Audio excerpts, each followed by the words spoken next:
똑바로 해, 똑바로 해라고. 저는 잘못한 게 없습니다. 아직까지 정신을 못 차린 거야? 화려한 샹들리에가 빛나는 에모텔 로비, 분주하지만 정돈된 분위기였습니다. 오후 3시, 나른한 시간이지만 호텔의 품격은 그대로 유지되고 있었지요. 이선우는 캐주얼하지만 고급스러운 차림으로 호텔 구석구석을 둘러보고 있었습니다. 그는 신분을 숨기기 위해 예약실의 이대리라는 가명을 사용해서 최고급 스위트룸에 머무르고 있었습니다. 그의 시선은 고객 응대 태도부터 청소 상태, 직원들의 표정 하나하나를 관심 있게 관찰하고 있었습니다. 겉으로는 한가로이 노트북이나 하면서 커피를 마시는 손님처럼 보였지요. 이선우는 며칠째 호텔의 이곳저곳을 관찰하고 있었습니다. 아버지의 업무 지시에 따라 신규 프로젝트에 앞서 M호텔의 서비스 시스템을 진단하기 위해서였죠. 그에게는 이 모든 것이 냉정한 경영 평가의 기준이 되었습니다. 직원들은 그저 친절한 장기 투숙객으로 알고 있을 뿐 그가 그룹의 미래를 짊어질 회장의 아들이라는 사실은 꿈에도 모르고 있었습니다. 김민준 총지배인조차 베일에 쌓인 그룹의 감사가 한번 올 거라는 소문만 들었을 뿐 그 실체를 알지 못했죠. 잠시 후 화려한 명품으로 치장한 박현아가 호텔 정문을 통해 들어오고 있습니다. 그녀는 곧바로 1층 라운지 바에 위치한 직원 대기 공간 쪽으로 향했고 그녀의 얼굴에는 마치 이곳이 본인의 집이라도 되는 듯한 거만함이 깃들어 있었습니다. 직원들은 박 씨를 보자마자 일제히 허리를 숙이며 인사를 했습니다. 사모님, 안녕하십니까?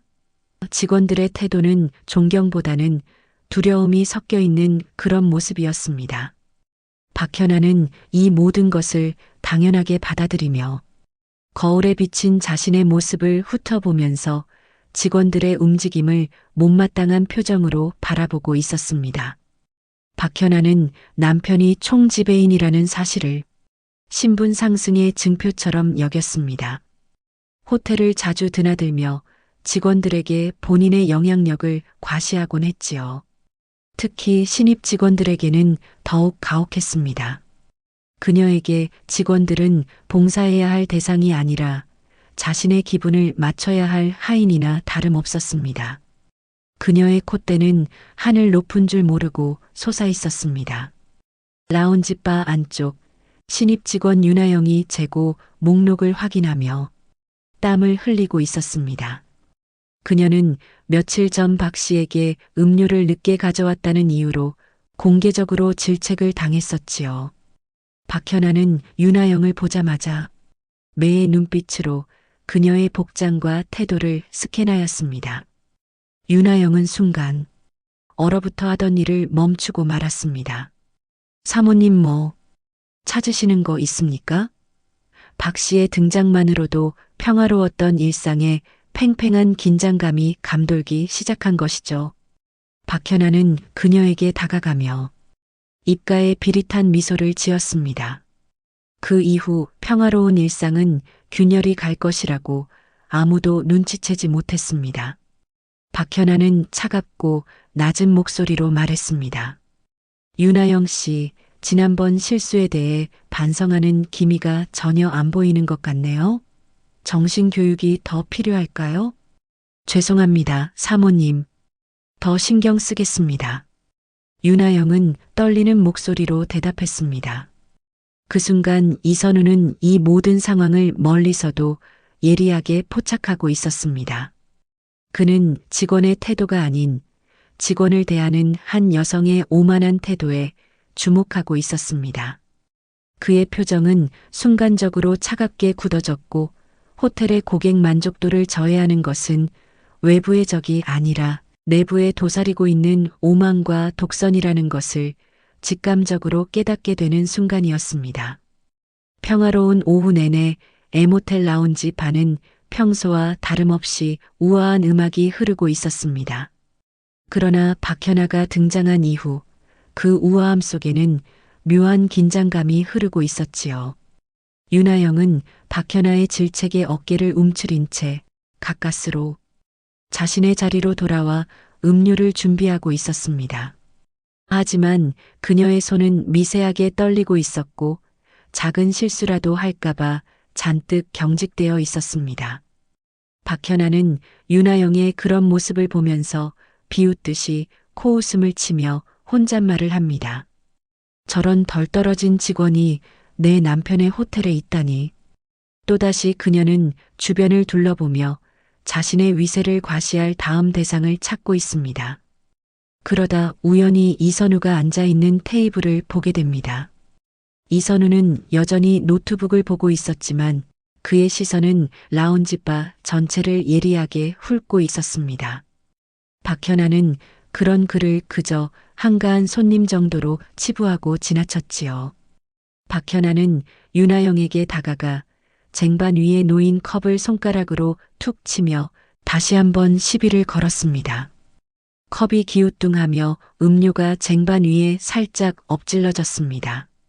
윤아영은 당황하며 즉시 냅킨을 찾아 닦으려고 하는데 박현아는 짜증 섞인 목소리로 어머, 윤아영 씨, 아직도 그런 실수를 해요? 컵 하나도 제대로 못 다루는 건가요? 당신 이 정도 수준으로 일해서 월급 받으려면 호텔 망하겠네. 사모님 죄송합니다. 제가 바로 치우겠습니다. 앞으로 더 조심해서 하겠습니다. 그게 다가 아니잖아요. 손님들 앞에서 이 무슨 추태예요? 당신 같은 직원은 서비스업에 있으면 안 돼요. 당장 총지배인에게 이야기해서 다른 부서로 보내라고 해야겠어요. 박현아의 목소리는 라운지 바에 울려 퍼졌습니다. 주변의 몇몇 손님들이 그들의 대화에 주목했지요. 우아한 라운지 바의 품격은 순식간에 얼룩져 버리고 말았으며 윤아영의 얼굴은 새빨개진 채 아무 말도 하지 못하고 그저 고개를 숙이고만 있었습니다. 그녀의 눈가에는 금방이라도 눈물이 맺힐 것 같았습니다. 이선우는 이 모든 상황을 침착하게 관찰하며 지켜보고 있었습니다. 그의 표정은 더욱 차가워졌고 눈빛은 날카롭게 빛나기 시작하였습니다. 그는 박현아의 행동이 단순한 갑질을 넘어선 호텔의 서비스 정신과 명예를 훼손하는 행위임을 직감했습니다. 이선우는 잠시 노트북 화면을 응시하다가 슬며시 자리에서 일어났습니다. 그의 움직임은 조용했지만 결연한 의지가 담겨 있었습니다. 그는 자신의 컵에 담긴 물이 미세하게 흔들리는 것을 확인하였지만 아직은 좀 일러 조금만 더 지켜보자 속으로 혼잣말을 되새겼습니다. 이선우는 박현아에게 당장 개입하기보다는 그녀의 행동이 호텔에 미치는 영향을 객관적으로 기록하고 분석했습니다. 그는 냉정한 경영자의 시선으로 이 상황을 바라보고 있었지요. 하지만 그의 마음속에서는 이미 박현아의 행태가 용납될 수 없는 수준이라는 결론이 내려지고 있었습니다. 그는 자신의 스마트폰을 꺼내 마치 무엇인가를 촬영하는 것처럼 보였지만 실제로는 현장의 소음과 분위기를 기록하고 있었습니다. 박현아는 여전히 윤아영을 향해 큰 소리로 저기 저 손님 물 좀 더 갖다 줘야 되겠는데 여기 테이블 빨리 치워. 손님 오셨어. 빨리 주문 받아. 이번에는 업무 지시를 하고 있었습니다. 그것도 반말로 마치 그녀의 상사인 양 일을 시키고 있었죠. 그녀는 자신이 얼마나 대단한 사람인지 끊임없이 강조하며 윤아영에게 모멸감을 안겨주었습니다. 주변의 다른 직원들은 불안한 시선으로 바라볼 뿐 누구 하나 나서서 말릴 엄두도 내지 못했습니다. 총지배인의 아내에게 말을 섞는다는 게 얼마나 위험한 일인지 잘 알고 있었기 때문입니다. 그렇게 윤아영은 박현아에게 갑질을 당하고 있었습니다. 그 시간 이선우는 이성적인 눈과 냉철한 가슴으로 박현아를 뚫어져라 쳐다보면서 다시 한번 되새기고 있었습니다. 호텔의 품격은 단지 인테리어나 서비스 매뉴얼에만 있는 것이 아니다. 직원을 대하는 태도, 고객을 존중하는 마음, 그리고 무엇보다 그 공간을 채우는 사람들의 상호작용 속에서 형성되는 것이다. 저 여자의 오만한 행동이 호텔의 진정한 품격을 갉아먹고 있어. 이선우는 이 모든 과정을 통해 M호텔이 가진 치명적인 약점을 발견하게 되었습니다. 그것은 바로 갑질이라는 이름으로 포장된 내부에 깊이 뿌리내린 부패의 씨앗이었습니다. 박현아의 고압적인 태도는 점점 도를 넘어서고 있었습니다. 그녀는 윤아영을 완전히 굴복시키려는 듯 계속해서 모욕적인 말을 퍼부었습니다. 라운지 바의 분위기는 이미 싸늘하게 식어버린 상태였고 윤아영은 거의 울음을 터뜨릴 지경이었죠. 이 모든 광경을 지켜보던 이선우는 더 이상 침묵할 수 없다고 판단했습니다. 그는 이제 고객의 입장이 아닌 기업을 책임질 경영자의 시선으로 움직이기 시작했습니다. 그는 자신의 노트북을 닫고 자리에서 일어났습니다. 마치 방금 중요한 업무를 마친 듯 자연스러운 동작이었지만 그의 발걸음은 정확히 박현아와 윤아영 쪽으로 향하고 있었습니다. 박현아는 이선우가 자신들을 향해 다가오자 짜증 섞인 표정으로 손님 주제에 감히 내 일에 끼어들어 혼잣말을 내뺏었고 그녀의 눈빛에는 오만함이 가득했습니다. 박현아는 이선우를 향해 불쾌한 표정을 지으며 먼저 말을 건넸습니다. 그녀의 목소리는 경고와 위협을 담고 있었죠. 손님, 조용히 커피나 마시지. 남의 일에 왜 이렇게 관심이 많으신지 모르겠네요. 혹시 저 직원과 아는 사이라도 되세요? 이선우는 그녀의 질문에 대답하는 대신 윤아영에게 시선을 돌려 따뜻하면서 단호한 어조로 말했습니다. 괜찮습니다. 이럴 때일수록 감정에 동요되지 마세요. 고객 응대 매뉴얼에 집중하시고요. 당신 잘못이 아니니 걱정 마세요. 이선우는 박현아의 존재를 무시하며 그녀의 권위를 역으로 깎아내리고 있었습니다. 그러자 박현아가 격분하며 이봐요. 지금 이 호텔 총지배인의 아내인 나한테 시비를 거는 거예요? 당신이 뭔데 함부로 직원 교육에 간섭하는 거죠? 당장 사과하지 않으면 가만두지 않겠습니다. 박현아는 자신이 가진 가장 강력한 무기인 총지배인의 아내라는 지위를 내세우며 협박하고 있었습니다. 주변의 시선은 이제 완전히 두 사람에게 집중되고 있었죠. 이선우는 이 순간이야말로 M호텔의 서비스, 품질과 조직 관리의 심각성을 박현아에게 각인시켜줄 기회라고 생각했습니다. 그는 비로소 박현아를 정면으로 바라보며 사과요? 제가 왜요? 저는 그저 이 호텔에 투숙 중인 고객으로서 이 라운지 바에서 심각한 서비스 품질 저하와 조직 내 리스크를 목격한 것뿐입니다. 귀하의 그 고압적인 태도는 이 호텔의 브랜드 가치를 지금 이 순간에도 훼손하고 있다는 사실을 아셔야 합니다. 이 정도 리스크는 당장 조치해야 할 우선순위 문제로 보입니다만 이선우는 나지막하지만 단호하게 말을 했습니다. 지금 이선우의 말은 평범한 고객이 쓸 수 있는 어휘가 아니었습니다. 서비스 품질 저하, 조직 내 리스크, 우선순위 문제 같은 전문적인 경영 용어는 박현아를 순간적으로 당황하게 만들었습니다. 그녀는 그가 단순한 고객이 아닐 수도 있다는 직감을 느꼈지만 이미 자존심에 상처를 입어 이성을 잃은 상태였습니다. 박현아는 얼굴이 시뻘개지며 웃기지 마세요. 당장 내 남편 김민준 총지배인에게 전화해서 당신 방을 빼게 만들 겁니다. 당신은 이 호텔에 다시는 발을 붙일 수 없게 할 겁니다. 그녀는 마지막으로 남편의 권위를 사용해 으름장을 놓았습니다. 하지만 이선우는 고개만 살짝 젓고는 싸늘하고 결연한 시선으로 그녀를 응시했습니다.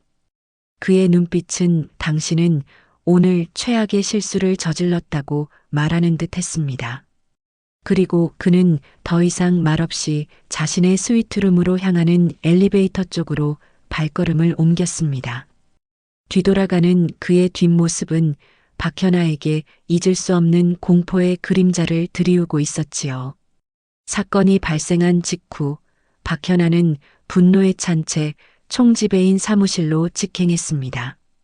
그녀의 얼굴은 화장으로도 가릴 수 없는 격분으로 일그러져 있었고 손은 분에 못 이겨 떨리고 있었습니다. 같은 시각 총지배인 김민주는 그룹 본사로부터 온 불길한 내부 감사 관련 보고서를 검토하고 있었습니다. 보고서에는 고위 경영진의 비공식적인 현장 점검이 임박했다는 내용이 담겨 있었죠. 김민주는 불안감에 휩싸여 있었습니다. 그는 아내 박현아의 오만하고 제멋대로인 행동이 언젠가는 큰 문제를 일으킬 것이라고 늘 염려해 왔습니다. 하지만 아내의 고집과 오만에 밀려서 강력하게 제지하지 못했던 과거를 후회하고 있었습니다. 그때 사무실 문이 쾅 소리와 함께 열리고 박현아가 숨을 헐떡이며 들어왔습니다. 여보, 당장 그 오만한 손님을 처리해야겠어요. 오늘 라운지 바에서 나를 완전히 무시하고 직원 교육에 간섭하고 나한테 모욕을 줬어요. 당장 그 사람 객실에서 끌어내야 돼요. 갑자기 무슨 소리야? 여보, 호텔에서 그렇게 소란을 피우면 어떡해? 대체 누가 여보한테 모욕을 줬다는 거야? 김민주는 미간을 찌푸리며 박현아한테 물어보았습니다. 그러자 박현아는 더욱 더 흥분하며 어떤 건방진 놈이 지가 뭔데 남의 일에 간섭해요? 내가 총지배인 아내라고 밝혔는데도 눈 하나 깜짝 안 하더라고요. 심지어 내가 당신한테 전화해서 방을 빼게 하겠다고 했더니 비웃는 듯이 나를 쳐다보고 갔어요. 당장 그 사람 방 번호 알아내서 짐 싸서 내쫓아버려요. 김민주는 아내의 말을 듣고 머리가 띵해졌습니다. 단순히 방을 빼게 하겠다는 협박에 눈 하나 깜짝하지 않았다는 손님에 주목했어요. 일반적인 고객이라면 방을 뺀다는 말에 감히 고객한테? 이런 반응을 보였을 텐데 그냥 자기 방으로 갔다는 말에 그는 무언가 큰 일이 다가오고 있다고 느끼며 가슴이 점점 움츠러들고 있었습니다. 그리고 아까 받은 내부 감사 관련 보고서를 떠올리며 불길한 예감에 휩싸였죠. 그는 애써 불안감을 감추고 아내에게 그 손님의 인상착의를 물어보았고 박현아는 자신이 받은 모욕감을 자세히 설명하였습니다. 캐주얼하지만 비싸 보이는 옷차림이었고 나이는 30대 초반 정도 보였어요. 그리고 굉장히 냉정하고 날카로운 눈빛이었어요. 김민주는 그 설명을 들을수록 불안감이 커졌습니다. 왠지 모르게 그룹 내 젊은 임원들 중에서 들어본 듯한 분위기가 느껴졌기 때문입니다. 그래도 김민주는 담담하면서도 침착하게 말했습니다. 일단 알겠어. 그리고 김민주는 바로 객실 담당 직원에게 연락하였습니다. 박현아가 언급한 고객 정보를 알아냈습니다. 오후에 라운지바 근처에 앉아 있다가 우리 직원하고 얘기했던 그 사람 맞지? 예, 맞습니다. 총지배인님. 알았어. 그 고객 객실 번호 좀 알려줘. 그분은 현재 펜트하우스 스위트룸에 묵고 계십니다. 뭐, 스위트룸? 고객 이름은 어떻게 돼? 총지배인님, 예약자 이름은 이대리라고 되어 있습니다. 일단 알았어. 김민주는 전화를 끊고 여보, 그 사람이 머물고 있는 방은 펜트하우스 스위트룸이야. 예약자 이름은 이대리라고 되어 있다고 해. 박현아는 비웃으며 이대리? 고작 대리 나부랭이가 나한테 그런 무례를? 내가 대충 봐도 명품으로 휘감았던데 짝퉁이었나 보네. 어린애가 허세 부리려고 무리해서 스위트룸에 묵는 거겠지. 박현아는 이대리라는 이름에 완전히 방심했습니다. 그녀는 이름만으로 상대방의 신분을 재단하고 무시하는 오만함을 또다시 드러냈죠. 하지만 김민주는 달랐습니다. 그는 그룹 내 가짜 직급으로 신분을 위장하고 현장을 점검하는 경우가 있다는 것을 알고 있었습니다. 게다가 펜트하우스 스위트룸에 장기 투숙하는 대리라니 상식적으로 납득하기 어려웠지요. 여보, 우리가 성급하게 행동하면 안 될 것 같아. 펜트하우스 스위트룸을 장기 예약할 정도의 대리라면 뭔가 석연치 않아. 혹시 그분이 그룹 내부 감사팀 직원일 수도 있어. 당신이 총지배인 아내라고 밝힌 것도 문제지만 고객을 함부로 내쫓는 건 더 큰 문제예요. 여보, 또 겁먹었어? 누가 당신 총지배인 자리를 뺏을까봐? 그 사람이 나한테 한 짓을 생각해봐요. 당신이 이 호텔 총지배인이라는 것을 그 이대리 나부랭이에게 똑똑히 보여줘야 해요. 당장 조치를 취해요. 김민주는 아내의 고집에 결국 굴복하고 말았죠. 그는 일단 고객에게 경고를 주는 선에서 상황을 마무리하려고 했습니다. 그러나 이미 박현아가 저지른 행동은 돌이킬 수 없는 파국을 향해 나아가고 있었습니다. 김민준 총지배인은 떨리는 손으로 이선우, 즉 이대리에게 전화를 걸었습니다. 그는 아내의 분노를 가라앉히고 자신의 지위를 지켜야 한다는 강박감에 휩싸여 있었습니다. 그러나 한편으로는 혹시 모를 상황에 대비해 조심스러운 태도를 유지하려고 애썼습니다. 전화는 몇 번의 신호음 끝에 연결되었고 김민주는 최대한 정중하면서도 자신이 총지배인이라는 권위를 잃지 않으려는 미묘한 어조를 선택했습니다. 그는 박현아에게 들은 내용을 바탕으로 이선우에게 주의를 주려는 의도였죠. 하지만 수화기 너머로 들려오는 이선우의 목소리는 예상보다 훨씬 냉정하고 단호했습니다. 김민주는 애써 정중하게 고객님, M호텔 총지배인 김민준입니다. 오늘 라운지 바에서 저희 직원의 배우자분과 불편한 일이 있으셨다는 보고를 받았습니다. 고객님의 편안한 투숙을 방해한 점 사과드리겠습니다. 하지만 저희 직원의 배우자분께서 호텔의 가족으로서 직원들을 독려하는 과정에서 오해가 생기신 것 같습니다. 부디 너그러이 이해해 주시면 감사하겠습니다. 김민주는 자신의 아내를 호텔의 가족으로 칭하며 박현아의 행동을 정당화하려 했습니다. 하지만 이선우는 그의 말을 중간에 가차없이 끊어버렸습니다. 스위트룸에 앉아있던 이선우는 와인 한 잔을 들고 창밖을 바라보고 있었습니다. 그의 표정은 이미 최종적인 결론을 내린 듯 싸늘해졌지요. 이선우는 단호하고 낮은 목소리로 총지배인님, 직원 동료가 아니라 모욕이었죠. 그리고 오해가 아니라 명백한 갑질이었습니다. 제가 직접 눈으로 보고 귀로 들은 사실입니다. 총지배인님은 지금 본인의 아내가 호텔의 품격을 심각하게 훼손한 행위를 오해로 축소하고 심지어 동료라는 미명하에 옹호하고 계시는 겁니다. 김민주는 당황하며 떨리는 목소리로 고객님, 하지만 저희 내부 사정이 이선우는 말을 끊으며 내부 사정이요? 고객 만족도를 최우선으로 해야 할 호텔에서 총지배인 배우자가 직원을 공공연하게 괴롭히는 것이 내부 사정으로 용납될 수 있다는 말씀이십니까? 저는 이 문제에 대해 총지배인님의 책임 있는 조치를 요구합니다.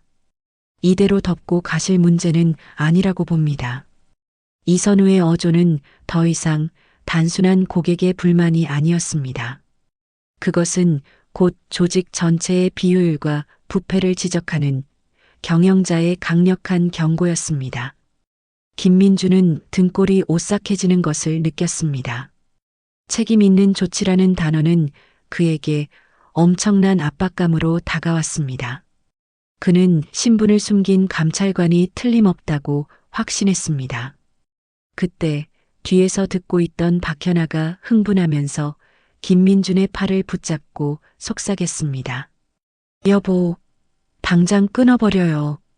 저런 건방진 손님한테 왜 쩔쩔매고 그래요? 당신 권위를 좀 세워요. 김민주는 결국 아내의 눈치를 보며 마지막으로 체면을 세우려 시도했습니다. 그의 목소리에는 이미 굴욕감이 섞여 있었죠. 김민주는 마지막 분노의 힘을 쥐어짜내며 말했습니다. 고객님, 죄송하지만 고객님께서도 저희 가족에게 너무 지나치게 말씀하신 부분이 있습니다. 이 호텔은 저의 책임하에 운영되고 있으며 저희 배우자분께서 이선우는 낮게 웃으며 말했습니다. 좋습니다. 총지배인님. 저도 이 호텔에 대한 최종 보고서를 곧 올릴 예정이었습니다. 오늘 총지배인님의 대처와 태도까지 모두 포함해서요. 귀하의 책임하에 운영되는 호텔이 어떤 상황인지 저도 위쪽에 명확히 보고하겠습니다. 이선우는 더 이상 대화를 이어갈 필요성을 느끼지 못하고 전화를 끊어버렸습니다.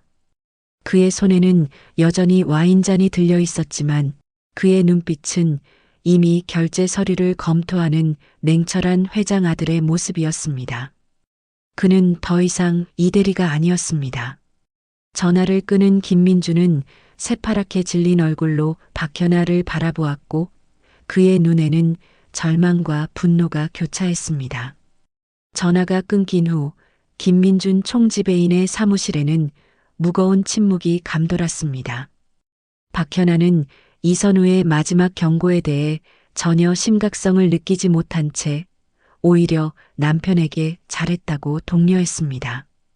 그녀는 자신이 남편의 권위를 지켜줬다고 착각하고 있었습니다.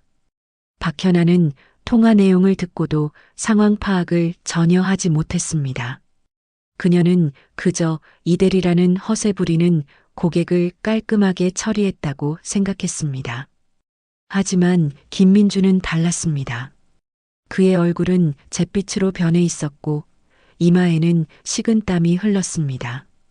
책임 있는 조치, 최종 보고서, 위쪽에 명확히 보고라는 이선우의 말들이 뇌리를 떠나지 않았습니다. 그는 바로 직감했습니다. 그가 상대한 것은 고객이 아니라 자신과 이 호텔의 운명을 쥐고 있는 그룹의 실세라는 것을요. 박현아는 아직도 눈치를 못 채고 으스대면서 말했다. 잘했어요, 여보. 그렇게 길을 눌러줘야지. 이제 그 이대리 나부랭이도 깨달았을 거예요. 이 호텔에서 누가 진짜 주인인지 이참에 윤하영인가 하는 애도 당장 해고해버려요. 기강을 잡아야지. 김민주는 떨리는 목소리로 말했습니다. 여보, 당신이 뭘 한 건지 알아? 당신 지금 이 호텔의 미래를 걸고 도박을 한 거야. 이대리라니? 펜트하우스에 장기 투숙하는 대리가 세상에 어딨어? 내가 볼 때 그 사람은 그룹 회장님의 아들이 틀림없어. 신분을 숨기고 현장을 점검하러 온 거야. 박현아는 순간 얼굴이 굳어지지만 이내 부인하였습니다. 말도 안 돼. 회장 아들이면 경호원을 몇 명이나 데리고 다니겠지. 괜히 말도 안 되는 상상하지 마요, 여보. 당신 쓸데없이 겁먹는 거 하루 이틀인가. 김민주는 아내에게 더 이상 설명할 힘도 없었습니다. 그는 곧바로 그룹 비서실장에게 전화를 걸었습니다. 이선우의 정체를 확인하는 것이 급선무였습니다. 몇 번의 연결 시도 끝에 비서실장과 통화가 이루어졌지요. 김민주는 침착하려 노력했지만 그의 목소리는 간절함을 담고 있었습니다. 실장님, 죄송하지만 급히 여쭤볼 것이 있습니다. 혹시 지금 이선우 이사님께서 저희 M호텔에 투숙 중이신지요? 예. 가명으로요? 이대리라는 이름으로요? 수화기 너머로 비서실장에 나지막하면서 단호한 대답이 들려왔습니다. 김민주는 그 한마디에 완전히 절망하였습니다. 그의 눈은 크게 뜨이고 들고 있던 휴대폰을 바닥에 떨어뜨렸습니다. 떨어진 수화기에서는 차가운 대답만이 박현아의 어깨 너머로 희미하게 들려왔습니다. 총지배인님? 이사님께서 비공식적으로 현장 점검 중이신 것은 맞습니다. 그리고 오늘 매우 불쾌하고 무례한 일이 발생했다는 보고를 방금 받았습니다. 현재 저희 그룹에서 이 사안을 매우 심각하게 다루고 있다고 합니다. 전화를 끊은 김민주는 완전히 무너졌습니다. 그의 눈은 모든 희망을 잃었고 오직 절망과 분노만 남아 있었습니다. 그는 자신의 모든 것을 잃었다는 것을 직감했습니다. 그제서야 박현아는 사태의 심각성을 깨닫고 얼굴이 하얗게 질렸습니다. 회장 아들이라는 글자가 그녀의 머릿속을 강타했지요. 당신이 무슨 짓을 했는지 알아? 그분이 바로 그룹의 후계자 이선우 이사님이야. 회장님 막내 아들이라고. 당신 그 허영심 때문에 내 모든 것을 날려버렸어. 박현아는 비로소 자신이 저지른 엄청난 실수를 깨닫고 그 자리에 주저앉습니다. 그녀의 머릿속에는 방금 전 자신이 이대리 나부랭이에게 쏟아부었던 모욕적인 말들이 생생하게 되살아났습니다. 그녀의 오만함이 불러온 재앙의 시작이었지요. 다음 날 아침 M호텔에는 팽팽한 긴장감이 흘렀습니다. 직원들은 평소와 달리 지나칠 정도로 조심스럽게 움직였습니다. 김민준 총지배인은 밤새 잠을 이루지 못하고 초췌한 모습으로 사무실에 앉아 있었습니다. 그는 곧 본사로부터 날아올 통보를 기다리고 있었습니다. 그의 곁에는 어제와 달리 화려한 옷차림 대신 수수한 모습으로 초조하게 앉아 있는 박현아가 있었습니다. 박현아는 어젯밤 내내 울고불고 매달렸습니다. 자신의 행동이 얼마나 엄청난 결과를 초래했는지 이제야 깨달았기 때문입니다. 하지만 김민주는 이미 그녀에게 실망을 넘어선 깊은 분노와 절망을 느끼고 있었습니다. 그는 20년 가까이 쌓아온 자신의 경력이 허무하게 무너지는 것을 지켜볼 수밖에 없었습니다. 정오가 가까워질 무렵 김민준의 휴대폰이 울렸습니다. 발신자는 그룹 인사팀장이었습니다. 김민준 은침을 꿀꺽 삼키고 전화를 받았습니다. 박현아는 숨을 죽인 채 남편의 얼굴만을 바라보고요. 네, 인사팀장님. 김민준입니다. 수화기 너머로 인사팀장의 냉정하고 단호한 목소리가 들려왔습니다. 김민준은 고개를 숙인 채 조용히 그 말을 듣고 있었습니다. 박현아는 남편의 표정이 점점 더 굳어지는 것을 보며 이미 상황이 끝났음을 직감했지요. 몇 분 후 김민주는 알겠습니다. 지침대로 따르겠습니다. 라는 말만을 남기고 전화를 끊었습니다. 그의 손은 전화기를 놓치지 않으려 부들부들 떨리고 있었지요. 여보, 어떻게 됐어요? 뭐라고 했어요? 설마 해고는 아니겠죠? 징계 정도겠죠? 제발. 김민주는 박현아를 노려보면서 말했습니다. 해고야. 해고. 당신이 아니라 내가 해고당했어. 총지배인직에서 즉시 해임이야. 인사팀장은 내가 호텔 경영과 직원 관리에 심각한 결함이 있었다고 말하더군. 물론 결정적인 이유는 당신이 만든 거지. 김민주는 절망적인 현실을 아내에게 통보했습니다. 그 순간 박현아는 자신의 귀를 의심하였지요. 그리고 남편의 해고는 곧 자신의 화려했던 삶이 송두리째 무너진다는 것을 의미했습니다. 그녀는 그제야 폭풍 같은 눈물을 흘리기 시작합니다. 그것은 후회와 함께 자신의 안락했던 지위를 잃게 된 공포가 뒤섞인 눈물이었습니다. 아니야. 여보, 내가 그럴 리가 없어. 내가 다 고칠게. 내가 이사님을 찾아가서 무릎 꿇고 빌게요. 제발 당신 자리는 지켜야지. 우리가 어떻게 여기까지 왔는데. 이미 늦었어. 이선우 이사님이 말씀하신 책임 있는 조치는 바로 나였던 거야. 직원들에게 모욕을 준 사람이 호텔을 들락거리는 것도 문제지만 그걸 덮고 정당화하려 한 나의 태도가 더 큰 문제였겠지.